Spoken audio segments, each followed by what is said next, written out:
मंगल की रात भारत ने पाकिस्तान में पर अटैक किया। भारत के मुताबिक 9 टारगेट्स थे जहां पर मिसाइल दागे गए, हमला किया गया। पाकिस्तान का कहना है कि 6 लोकेशंस थे जहां पर भारतीय गोलाबारी हुई है या मिसाइल दागे गए हैं। अब तक 24 घंटे तकरीबन होने को आए हैं इस पूरे मामले को, इस पूरी कशीदगी को। पाकिस्तान की साइड पे हुकाम का कहना है कि 31 लोगों की जानें गई हैं। जो इन 9 टारगेट्स में मसाजिद कहीं पे शहीद हुई, कहीं पे घर गिरे हैं, नुकसान हुआ है, उसमें 31 लोगों की जानें गई हैं। पाकिस्तान की तरफ से जो रिटेलिएशन की गई लाइन ऑफ कंट्रोल पे, भारत का कहना है कि उसमें 15 लोग मकबूजा कश्मीर में मारे गए हैं। मसला यही होता है कि अगर पाकिस्तान रिटेलिएट करे तो किसके खिलाफ? वहाँ पे जो जानें जाती हैं उसमें बेशतर मुसलमान ही होते हैं, कुछ उसमें सिख शहरी भी हैं। इस सब के बावजूद हमने ये भी देखा कि पाकिस्तान ने बहुत स्विफ्टली अपने एयर डिफेंसेस को एक्टिवेट किया और पाकिस्तान के हुकाम ने कहा कि हमने 5 भारतीय जेट्स जो हैं वो मार गिराए हैं, जिनमें फौजी तर्जुमान के मुताबिक 3 राफेल तैयारे जो कि फ्रांसीसी हैं, एक रशियन MiG-29 और एक SU। ड्रोन्स की भी बात है कि उन्हें भी निशाना बनाया गया। भारत की का जो मीडिया है या जो हुकाम है वो इस पर कोई बात नहीं कर रहे, कोई मेंशन नहीं है कहीं पे भी कि उनके कोई जेट्स गिरे हैं। इस पर भी हम बात करेंगे, लेकिन साथ ही एक डिबेट यहाँ पे ये भी चल रही है कि पाकिस्तान ने हिसाब चुका दिया या भी उधार बाकी है। इस पर हम प्रोग्राम में आगे डिस्कशन करेंगे। हमें ज्वाइन करेंगे दिफाई तज्जिया नगार हैदर, वो प्रोग्राम में हमें ज्वाइन करेंगे, उनसे हम मुफस्सल गुफ्तगू करेंगे। पहले थोड़ा सा मैं आपको ये बता दूं कि इंटरनेशनल मीडिया, जिसको हम कभी कभी प्रोग्राम में क्रिटिसाइज भी करते हैं कि ऐसे हैं वैसे हैं, उनकी रिपोर्टिंग ने ये कम से कम इस्टेब्लिश किया कि 3 जेट्स जो हैं वो पाकिस्तान ने गिराए थे। छोटा छोटा मैं आपको बता देता हूँ कि पहली जो एक कंफर्मेशन आई वो BBC की तरफ से आई। उन्होंने कहा कि पुलवामा में आई विटनेसेस ने देखा कि वहाँ पे जंगी तैयारे हवा में थे, एक धमाका हुआ, आग देखी गई, फिर देखा गया कि इंडियन एयरफोर्स की एक टीम वहाँ पे पहुंची, इलाके को कॉर्डन ऑफ कर दिया गया और फिर वहाँ से जो भी जहाज़ गिरा था या जो भी चीज़ गिरी थी उसके टुकड़े जमा करते हुए देखा गया। इसी तरह से BBC ने यह भी रिपोर्ट किया आई विटनेसेस के मार्फत कि जम्मू में ज़िला रामबन के मुकाम पर इसी तरह का एक और इंसिडेंट भी हुआ है कल रात को, जिसमें जेट तैयारे हवा में थे और उसके बाद एक ज़ोरदार धमाका हुआ। पुलिस वहाँ पर पहुँच गई लेकिन लोगों को फिर एक्सेस नहीं दी गई। तीसरी कॉन्फर्मेशन आई भारतीय रियासत पंजाब से और उसका ज़िला है भटंडा। वहाँ से ये रिपोर्ट आई, ज़राए इब्लाग ने बताया कि वहाँ पे भी एक तैयारा गिरने की इत्तलात हैं, लेकिन गवर्नमेंट ने उसकी कोई तस्दीक नहीं की। भारतीय अखबार द हिंदू ने सोशल मीडिया पर इनिशियली ये खबर बताई कि 3 जेट्स जो हैं वो क्रैश हुए हैं, लेकिन फिर बाद में शायद दबाव आ गया, उन्होंने ये पोस्ट हटा दी ये कहकर कि हमें इंडियन ऑफिशियल्स की तरफ से वेरिफिकेशन नहीं मिली। इसी तरह रॉयटर्स न्यूज़ एजेंसी ने फिर कहा कि उन्होंने 4 मुख्तलिफ भारतीय ऑफिशियल से बात की है और वो चारों ये कंफर्म कर रहे हैं कि 3 जेट जो है वो इस रीजन में जम्मू कश्मीर पंजाब के रीजन में गिरे हैं। और फिर आखिरी जो एक चंद घंटे पहले एक कॉन्फर्मेशन आई वो CNN की तरफ से, अमरीकी नशरियाती इदारे की तरफ से, जिसमें उन्होंने कहा कि फ्रांस के एक आला इंटेलिजेंस एहलकार ने उनसे बात करते हुए तस्दीक की है कि पाकिस्तान ने कम से कम एक राफेल तैयारा जो है मार गिराया है और वो बाकी को भी इन्वेस्टिगेट कर रहे हैं। उन्होंने ये भी कहा कि ये पहला मौका है कि फ्रेंच राफेल तैयारा दुनिया में कहीं भी ड्यूरिंग हॉस्टिलिटीज जो है वो मार गिराया गया हो। यार ये बहुत बड़ी बात है। इतना वक्त नहीं है कि इसकी इम्प्लीकेशंस पर हम ज्यादा बात करें, लेकिन ये अगेन पहली बार है कि Chinese weapon systems operated by Pakistani pilots ने यूरोप की top of the line fighter jet को गिरा दिया है। It is a historic event. और अगर आप देखें तो आज डसॉल्ट जो बनाते हैं राफेल, उनकी शेयर प्राइस में भी थोड़ी सी कमी आई है और चेंगडू जो चाइनीज एरोस्पेस है और बाकी दीगर एरोस्पेस स्टॉक्स 20% ऊपर गए और फिर 18% ऊपर पर क्लोज हुए। मतलब मंडी ने बोल दिया है। हाँ, इसमें तेजी है, इसमें मंदी है। अच्छा, अब जहां तक सोशल मीडिया की बात है, पाकिस्तानी सोशल मीडिया आपको पता है अनडिफीटेड है। अब हम 10%, 15% ट्विटर पे नहीं चल रहे, अब हम 100% ट्विटर पे चल रहे हैं। ट्विटर को बंद किया गया था नेशनल सिक्योरिटी के लिए, और जंगी हालात में इसको दोबारा खोल दिया गया कि खुली सिक्योरिटी की वजह से खोल दिया गया, नेशनल सिक्योरिटी की वजह से खोल दिया। अभी बंद करने की वजह भी वही थी, खोलने की वजह सही है। तो वहां पर क्या चल रहा है, ये फ्रेंच टोस्ट, अगर फ्रेंच टोस्ट वाला है हमारे पास तो वो जरा दिखा दें। ये देखें, Pakistan special breakfast French toast. तो बात चाय से शुरू हुई थी, अब टोस्ट पर आ गई है। सोशल मीडिया भी पीछे नहीं है, चाइनीज सोशल मीडिया, मैं चाइनीज पढ़ नहीं सकता, लेकिन चाइनीज सोशल मीडिया पर ये चल रहा है। ये देखो, हाँ, ये रोबोट है, उसके ऊपर 10C लिखा हुआ है, हाँ, और बाकी सारे भारतीय जहाज गिरे हुए हैं। अच्छा, अब इसकी जो पहली जो विजुअल कॉन्फर्मेशन आई थी कि जब एक राफेल का पिछले का जो हिस्सा है, जो टेल जिसको कहा जाते हैं, उसकी रैकेज मिली। अब वो जरा अगर हम दिखा सके, जिसमें BS001 लिखा हुआ है, एक टेल फेदर के ऊपर BS001 लिखा हुआ है।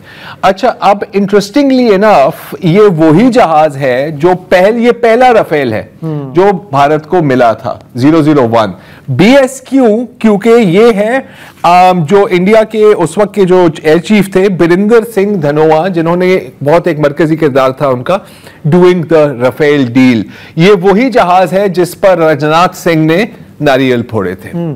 सो I mean we have now multiple confirmations of this. ये तो हो गई बात राफेल्स की, और यकीनन ये एक काफी बेइज्जती की बात है फ्रेंच के लिए। यकीनन वो तो कहेंगे कि सर ये हमारी जहाज की गलती नहीं है, it's the pilot behind the plane जी। लेकिन इसमें एक और चीज साबित होती है कि the combination of Pakistani pilots and Chinese weaponry काफी अनबीटेबल है। हमने पहले भी देखा था कि राफेल्स को भागना पड़ा था पहले, इस दफा पता नहीं किसने कमिट किया है, हालांकि पिछली दफा इलेक्ट्रॉनिकली उनको जैम किया गया था। लेकिन अब आते हैं थोड़ा सा हम ह्यूमन कॉस्ट पे, क्योंकि जो भारत ने जो हमले किए हैं, मैं इनको मिलिट्री स्ट्राइक नहीं कहूंगा, मैं इनको दहशतगर्दी कहूंगा। अब आप मिसाइल्स या जंगी तैयारों से बमबारी करें या आप खुदकुश बमबार से करें, मेरा ख्याल है the result is the same. यहां पर बच्चे शहीद हुए हैं, ठीक है। कई बच्चे हैं जिनका हमें अभी नाम नहीं पता, उनकी तस्वीरें हैं हमारे पास। भारत का जो मौक़िफ़ है, देखें पाकिस्तान का मौक़िफ़ ये है कि हमने सिर्फ मिलिट्री टारगेट्स जो हैं इंडिया के, उनको निशाना बनाया, निशाने पे लिया, मतलब डिफेंसिव। इंडिया ये कह रहा है कि हमने पाकिस्तान के मिलिट्री टारगेट्स को इंगेज नहीं किया, जो सो कॉल्ड दहशतगर्दी के मराकज़ थे, सिर्फ ख्याली कैंप उन पे किया। तो दोनों का मौक़िफ़ बिल्कुल अलग अलग है, लेकिन जो भी है नुकसान जाहिर है कि सिविलियंस का ही हुआ है। 31 कैजुअल्टीज़ आप बता चुके हैं पाकिस्तानी साइड पे, और 45 से ज़ायद ज़ख्मी हैं, उनमें बहुत से बच्चे हैं जिनकी डिटेल्स फ़िलहाल हमारे पास नहीं है। उनमें से एक बच्चा जो है 7 साल उसकी उम्र थी, इर्तज़ा अब्बास, वो और लेफ्टिनेंट कर्नल ज़हीर अब्बास तूरी का बेटा है। और ये इर्तज़ा जो है लाइन ऑफ कंट्रोल पे वारंडी के मुकाम पे भारतीय जारहियत का निशाना बने। 7 साल इर्तज़ा की नमाज जनाजा में सदर ममलिकत, वज़ीर आज़म, वज़ीर ख़ारजा, आर्मी चीफ, इत्तलात और दिफा के वज़ीर और दीगर शख्सियात और अफराद ने, बहरिया के सरबराह भी थे, सब ने शिरकत की। तो ज़ाहिर है कि ये इतनी आला सतह की जो शिरकत है वो इस बात की अलामत है कि एक शहरी जो है वो जो शहीद हुआ है उसकी अहमियत है। अच्छा, हस्बे मामूल अगर आप भारतीय सोशल मीडिया पर नज़र दौड़ाएं तो वो सेलिब्रेट कर रहे हैं बच्चों के कत्ल का। अगर हम वो तस्वीर है हमारे पास जो एक ने वो गिबली एनिमेशन स्टाइल में ना उसने तस्वीर अपलोड की है एक बच्चे की, वो जो गिरा हुआ है, मरा हुआ है बिस्तर, अस्पताल के बिस्तर पर, और नीचे आप कमेंट्स पढ़े ना तो ये है कि देखो इसको बिल्कुल हमने मैगी नूडल्स की तरह बुना दिया है, जला दिया है, पका दिया है, इस ये and they making fun of it. And these are known people. ये ट्रोल फार्म्स सर, ये मैं thousands of retweets and thousands of likes की बात कर रहा हूँ, तो इसमें काफी लोग आए। लेकिन ये जेन्युइन लोग हैं, मतलब ये अभी अब ये कहना तकरीबन इम्पॉसिबल है, लेकिन अगर हम माजी को देखें तो ये जेन्युइन लोग ही होते हैं इनके पीछे, ठीक है। बॉट फार्म अपनी जगह है। और जो जितने भी बॉलीवुड के सेलिब्रिटीज हैं ना, वो भी सारे जय हिंद एंड बहुत अच्छा आपने जवाब दिया है पाकिस्तान का। ये मैं इसलिए जिक्र कर रहा हूँ क्योंकि अगली बार जब आप इनके गानों पर नाच रहे हो या इनकी फिल्मों को अप्रिशिएट कर रहे हो या अपने घर में इनके पोस्टर लगा रहे हो तो ये चीज़ें याद रखें। या अगली बार अगर कोई जावेद अख्तर के पैरों में गिरकर ढाइयाँ मार के रो रहा हो ना, हम देखेंगे गा रहा हो, ये चीज़ें याद रखनी चाहिए। You should know who they are and you should know what you are dealing with. Okay, तो हमारे यहाँ ये जिस तरह का डैम रिस्पॉन्स आया, उसकी फिर बाज़गश्त जो है आज सारा दिन हम सुनते रहे। बाज़गश्त तो सारा दिन सुनते रहे, लेकिन हमारा जो है वो जाहिर है कि जो भी सिविलियन टारगेट्स हैं मीडिया का फोकस उन पे रहा ज़्यादातर। एक जो इनमें एक कैजुअल्टी हुई है वो जेहलम हाइडल मंसूबा जो है, जिसे नौशहरी डैम भी कहते हैं, उस पर गालिबन दूसरी साइड से गोलाबारी हुई है और यहाँ का जो हाइड्रोलिक पावर यूनिट था उसको नुकसान पहुँचा और एक गेट भी आर्जी तौर पे बंद करना पड़ा है। अब मेरा फोकस इस पे क्यों है? मेरा फोकस इस पे यूँ है कि तैयारे आप गिरा देते हैं, वो गिरा देते हैं, सिविलियन कैजुअल्टीज़ भी हो जाती हैं, इमारतों का भी नुकसान हो जाता है, लेकिन ये जो डैम है ये एक तरह से इंटरनेशनली रेड लाइन की सफ़ में आता है। कैसे आता है? 1949 का जिनेवा कन्वेंशन है, उसका आर्टिकल 56 है, जो कि 1977 में उसमें इजाफा किया गया था कि ऐसे तामीराती ढांचों पे हमलों को ममनू करार दिया गया है जिनसे आबादी के एक बड़े हिस्से का मफाद और सलामती वाबस्ता हो, जिसमें डैम्स, डाइक्स यानी पुश्ते, जौहरी बिजली घर, और इवन अगर वो फौजी तनसीबात के दायरे में भी आते हों तब भी उन पे इसलिए हमला नहीं हो सकता कि इस इक़दाम से बेशुमार इंसानी जानें ख़तरे में पड़ सकती हैं। सोवियत यूनियन और यूक्रेन का जो है ताज़ा तरीन ये है कि सोवियत यूनियन ने कई डैम्स को निशाना बनाया। वो इसलिए बनाया कि 1989 में सोवियत यूनियन शामिल हो गया था जिनेवा कन्वेंशन के इस प्रोटोकॉल में, 2019 में उसे वापस ले लिया। टोटल अगर मैं पिछले 80 साल में देखूं तो दो बड़ी मिसालें मुझे मिलती हैं जबकि डैम्स को निशाना बनाया गया।